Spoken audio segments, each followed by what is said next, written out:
Machiavellianist, Illuminati, all through your body. The blows like a 12-gauge shot. Feel me?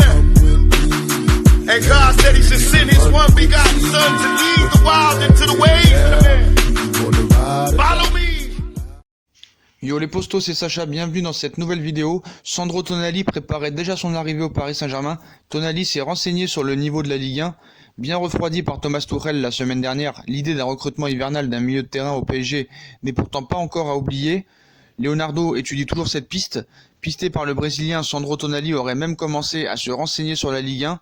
Je ne sais pas si c'est nécessaire d'acheter un autre milieu en janvier. Le 3 décembre dernier, Thomas Tuchel a fait part de son scepticisme concernant l'intérêt pour le Paris Saint-Germain de recruter un nouveau milieu de terrain cet hiver. Le coach allemand a expliqué en substance qu'il avait assez de munitions dans ce secteur et qu'il était très content notamment de son trio Marquinhos, Verratti, Gueye. Une déclaration qui avait surpris puisque de nombreuses rumeurs faisaient état jusque-là d'un Leonardo désireux de recruter un nouveau milieu en janvier.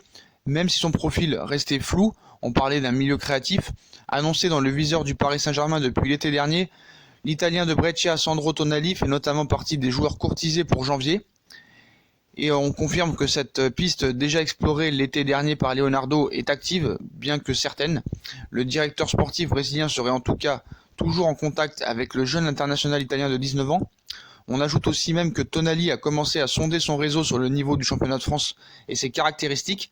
Le signe qu'il va signer à Paris dès cet hiver ? Pas forcément, mais cela semble au moins prouver que l'idée l'intéresse. Mais je rappelle toutefois que le PSG ne dispose pas forcément d'une énorme marge financière cet hiver et qu'une éventuelle arrivée de Tonali ou d'un autre milieu devrait se faire si une vente derrière d'un joueur de l'effectif type Leandro Paredes en Italie serait plus facile. Tonali est aussi beaucoup annoncé dans le viseur de la Juve et de l'Inter de Milan. Le problème, c'est que avec ce fair play financier, tu as de l'argent, mais tu n'as pas le droit de le dépenser. Voilà, on sait pourquoi le fair play financier a été inventé. Donc, dans les petits papiers de Paris Saint-Germain, Tonali viendrait au Paris Saint-Germain et serait prêté dans la foulée à Brescia. Et Brescia a fixé deux conditions pour Sandro Tonali. Donc, on sait, il est considéré comme le nouveau Andrea Pirlo. Il est sur la liste des joueurs que Leonardo veut recruter lors du mercato hivernal qui ouvre ses portes à compter du 1er janvier prochain. Mais la direction de Brescia aurait deux conditions pour libérer son milieu de terrain de 19 ans. Donc Leonardo est prêt à céder aux exigences de Brescia pour Sandro Tonali, à la recherche d'une sentinelle afin de permettre à Marquinhos de retrouver son poste de prédilection en défense. Leonardo aurait déjà lancé les grandes manœuvres afin de recruter Sandro Tonali.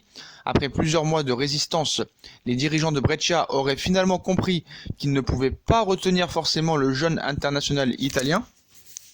Et en effet, les informations qu'on a, le premier en Serie A serait désormais ouvert à des négociations pour Tonali. Toutefois, le club italien ne compte pas se faire plumer dans ce dossier et réclamerait un chèque compris entre 45 et 50 millions d'euros.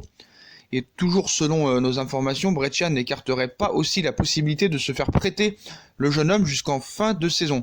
Donc la Juve, Naples, l'Inter, Fiorentina, Atlético Madrid et l'AC Milan seraient également positionnés sur Tonali. Reste à savoir si le PSG voudra aussi investir un tel montant pour un joueur qu'il ne va pas pouvoir utiliser immédiatement. Là est la question, donc il va falloir vraiment faire attention à ce dossier actuel. Et ce qu'il faudrait savoir vraiment, c'est la marge financière du Paris Saint-Germain pour ce mercato d'hiver. Donc une arrivée au PSG préparée par Sandro Tonali, donc c'est très bien, c'est-à-dire que le joueur aussi se renseigne, donc c'est très très bien, c'est-à-dire qu'il a envie de venir au Paris Saint-Germain. Donc pour Sandro Tonali, alors que Leonardo maintiendrait le contact avec le milieu de terrain de Brescia, donc ça serait réciproque pour le joueur italien de 19 ans. Tonali récemment a activé son réseau afin d'en savoir plus sur la Ligue 1, son niveau et ses caractéristiques, donc c'est bien, c'est une bonne nouvelle donc pour Leonardo. Après j'espère que quand on va lui dire le vrai niveau de la Ligue 1, il faudra lui mentir parce qu'en ce moment le niveau de la Ligue 1 c'est vraiment pas terrible. Mais en tout cas les postos, les grandes manœuvres ont bien commencé pour Sandro Tonali qui normalement si Paris n'a pas de problème avec le fair play financier et arrive à faire une vente, devrait signer au Paris Saint-Germain pour 5 ans et serait prêté dans la foulée à Brescia pour enfin commencer son parcours au Paris Saint-Germain l'été prochain. Donc voilà les postos pour Sandro Tonali, très proche du PSG, mais il va falloir voir maintenant le fair play financier, si ça permet au PSG de pouvoir le recruter, oui ou non. Donc voilà les postos, comme d'habitude, si on a kiffé la vidéo, on like, on partage, on s'abonne, dites-moi en commentaire ce que vous pensez de l'arrivée prochaine de Sandro Tonali, puis n'hésitez pas à nous suivre sur les réseaux sociaux, Instagram, Facebook, Snapchat, Twitter, ainsi que sur Utip pour regarder les pubs gratuitement, ou faire un petit don pour faire évoluer la chaîne. Voilà les postos, je vous souhaite une très bonne vidéo à tous, et à très vite pour une nouvelle vidéo les postos. Tchuss.